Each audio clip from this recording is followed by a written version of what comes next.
안녕하세요. 오늘은 다소 헷갈리기 쉬운 면적에 대해 알아보도록 하겠습니다. 우리가 집을 선택할 때는 입지, 인테리어, 건축 상태 등등 여러 가지 요소들을 보는데요. 그 중에서도 꼼꼼히 보셔야 하는 게 바로 면적입니다. 면적에는 계약 면적과 공급 면적, 전용 면적 등등 여러 가지의 것들이 있는데요. 전용 면적에 대해 알아보겠습니다. 전용 면적이란요. 전용 면적은 말 그대로 세대 내부에서 순수하게 거주자가 독점적으로 사용하는 공간을 의미합니다. 거실, 주방, 방, 화장실, 다용도실 등이 여기에 해당합니다. 다만 발코니, 외부 복도, 계단 등은 전용에 포함되지 않아요. 실제 세금, 청약 자격을 따질 때 기준이 되는 것도 전용 면적이랍니다. 공급 면적이란 전용 면적 플러스 주거 공용 면적입니다. 공급 면적은 전용 면적을 더한 동일 건물 거주자가 함께 쓰는 복도, 계단, 엘리베이터 같은 주거 공용 공간을 합친 것입니다. 광고에서 보면 표시된 수치가 실제 생활 공간보다 더 크게 보이게 하는 느낌이 드는데요. 이런 부분에서 더 넓어 보이는 느낌이 있답니다. 그래서 공급 면적은 전용보다 수치가 더 크답니다.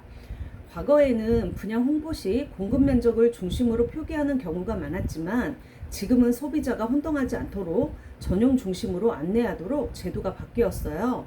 그럼에도 불구하고 여전히 현장에서 34평형이라고 표현할 때는 공급 기준을 쓰는 경우가 많아 주의가 필요합니다. 꼼꼼히 따져봐야겠죠? 계약 면적이란 전용, 주거 공용, 기타 공용을 말을 하는데요. 계약서에 기재되는 공식 면적으로 전용 면적, 주거 공용 면적, 기타 공용 면적까지 포함됩니다. 기타 공용 면적에는 단지 내 주민 공동시설, 예를 들면 경비실, 커뮤니티 센터, 지하 주차장 등을 말합니다.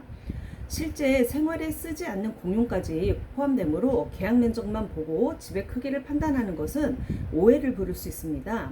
또한 단지에 따라 공용시설이 많으면 계약 면적은 커지지만 실제 집 내부는 똑같이 전용 기준이므로 숫자가 크다고 해서 집이 넓다고 오해하면 곤란합니다.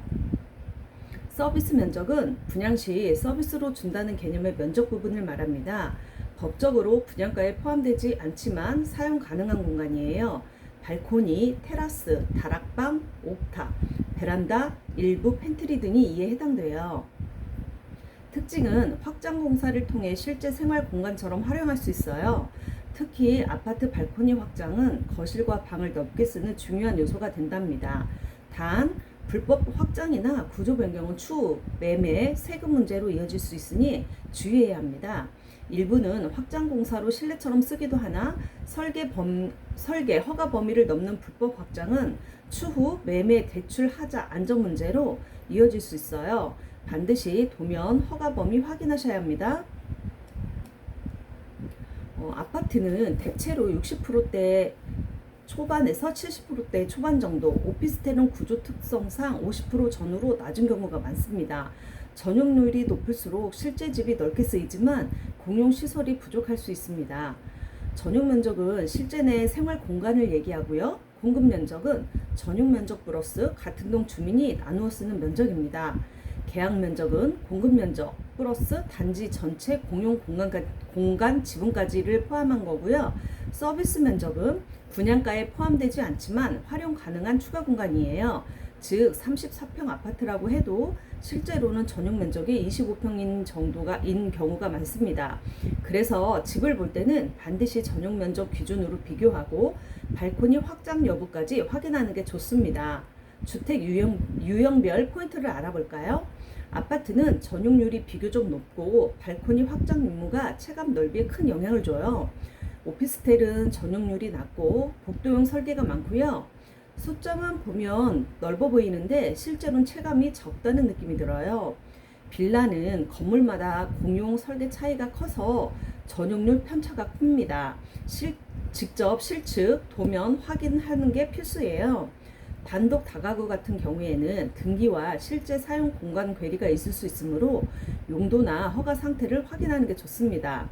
여기서 반드시 우리가 확인해야 될 리스트가 있는데요. 등기부 등본은 전용 면적, 대지 지분 등을 확인하면 좋고요. 도면은 발코니, 알파룸 등 서비스 면적 범위를 확인하는 게 좋답니다. 확장 이력으로 합법 범위인지 확인하는 게 좋고, 전용률은 같은 전용이라도 구조, 기둥, 복도, 설계에 따라 체감 넓이가 달라져요. 관리 규약을 보시면 관리비 안분 기준, 공용시설 사용 규정을 알 수 있습니다. 오피스텔 공급 수치만 보지 말고 전용 면적과 구조를 우선 확인하는 게 좋습니다. 건축물 대장이나 등기부 등본을 보시면 면적 부분이 표기되어 있으니 참고해서 보시는 방법도 좋아요. 지금까지 부동산 실면적과 전용 면적에 대해 자세히 알아봤습니다. 감사합니다.